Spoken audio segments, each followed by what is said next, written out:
Margaret had survived many things in her 72 years. Financial struggles, long winters without heating when she and Daniel were newly married, raising 3 children on a single income, and eventually the unbearable silence that followed her husband's death. Grief had carved deep lines into her face, but it had not broken her. Every morning she still rose at 6, brewed her tea the way Daniel liked it, and opened the curtains to let sunlight spill across the wooden floors they had chosen together decades ago. The house was not simply property. It was memory stitched into brick. It was the sound of children racing down the hallway on Christmas morning. It was arguments that ended in laughter. It was Daniel standing in the doorway after work, smiling as though nothing outside those walls could harm them. The afternoon she collapsed, it was nothing dramatic. No warning sirens of fate, just dizziness from not eating enough and pushing herself too hard in the garden. The doctor was clear: dehydration, exhaustion, mild anemia. Rest and fluids would solve everything. But when her children gathered in her hospital room, their faces didn't soften with relief. They hardened with calculation. Margaret noticed it immediately, the way they exchanged glances over her bed, the hushed tone when they stepped into the hallway. She told herself she was imagining it. Illness can distort perception. That night, back home, she lay awake upstairs. The house felt unfamiliar, tense, the air heavier than usual. She heard voices drifting from the living room below. At first it sounded like ordinary conversation. Then a word pierced through the quiet. Casket. Her body went cold. She rose slowly, steadying herself against the dresser, and stepped into the hallway. The staircase creaked under her weight as it always had, but tonight she stopped halfway down, hidden by shadow. Her eldest son spoke first. The funeral director said we should decide quickly. If we wait, availability becomes limited. Her daughter responded, calm and practical. We'll keep it simple. No reason to overspend. Her youngest added, once everything transfers, we should list the house immediately. It's worth more now than it's ever been. Margaret's fingers tightened around the railing. Transfers.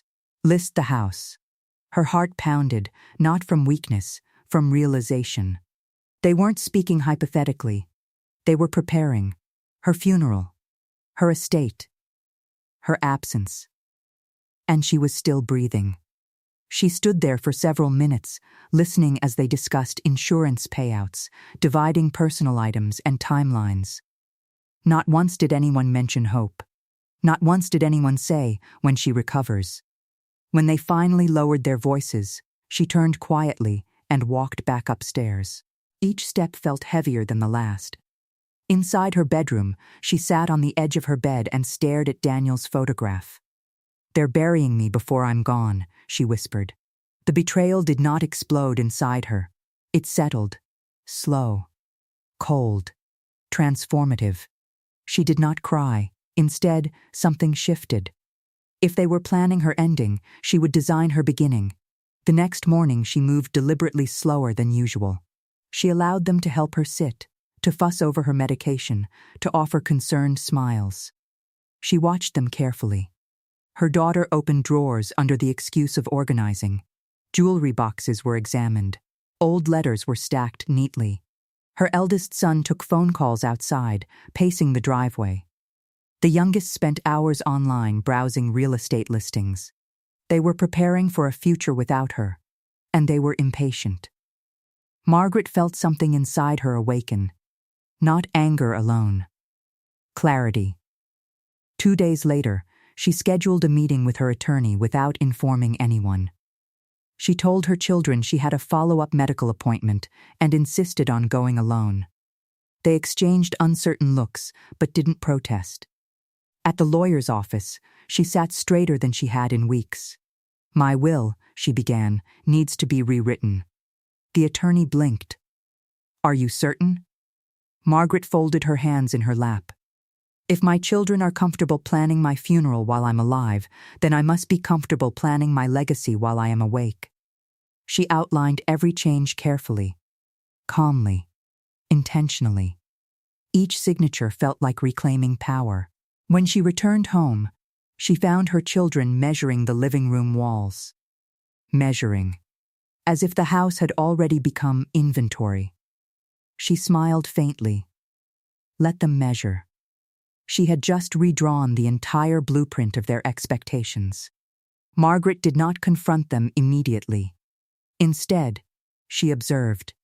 She listened to how easily they spoke about timelines, how naturally they discussed after she's gone as though she were already fading into memory. She realized something painful. This had not begun with her collapse. It had likely started long before. Perhaps the first time she forgot to pay a bill on time.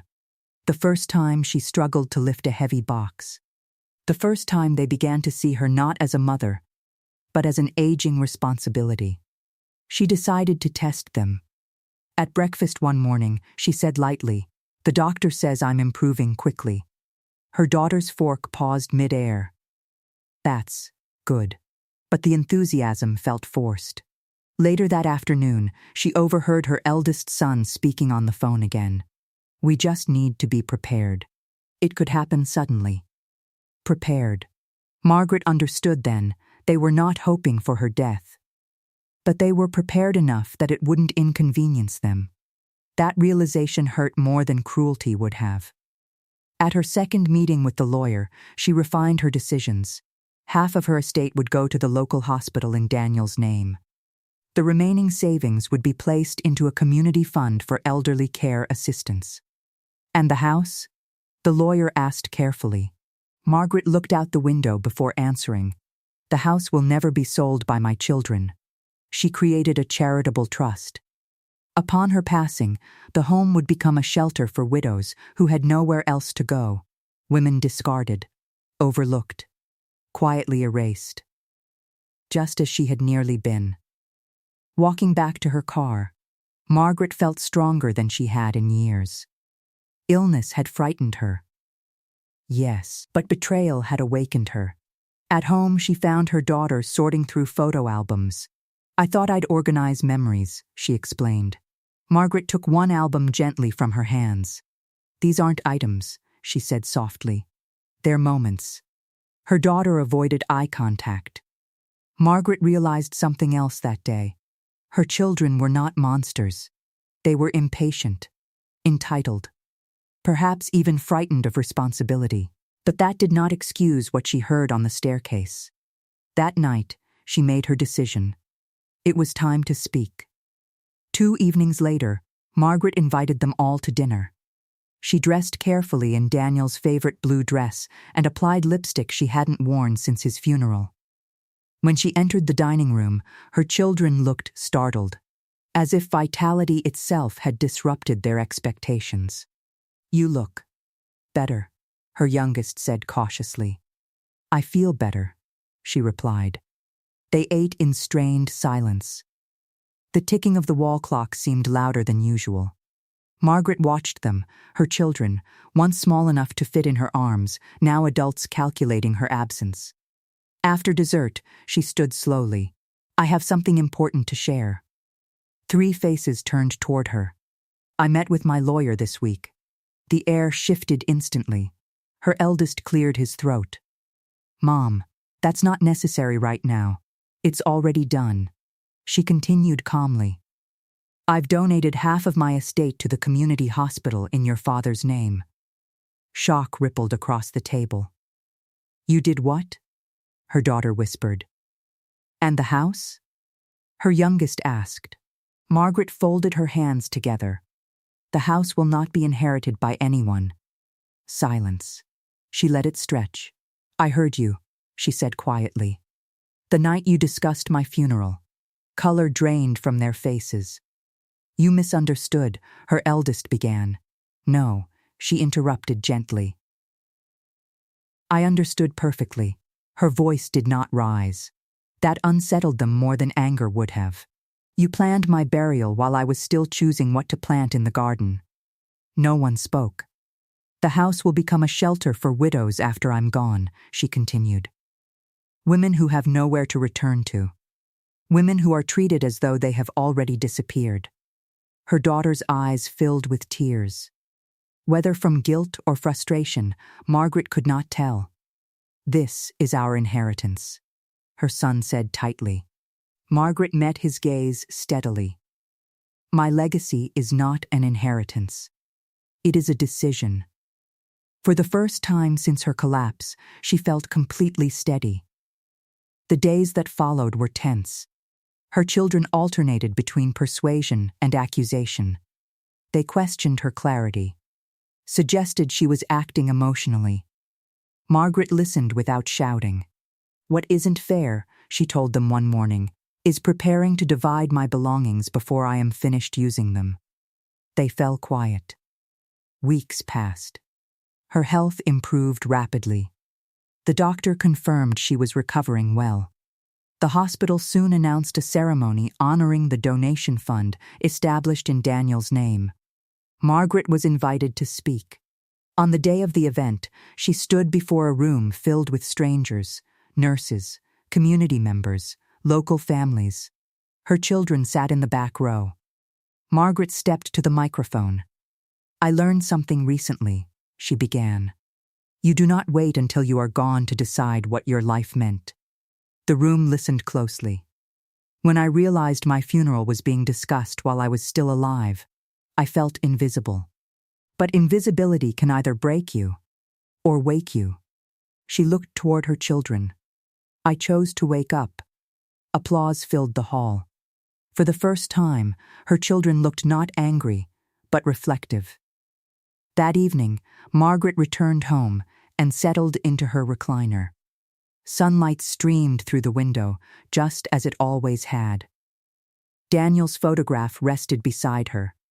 She reached for it gently. "They thought they were planning my ending," she whispered. A soft smile touched her lips. "But I was only beginning."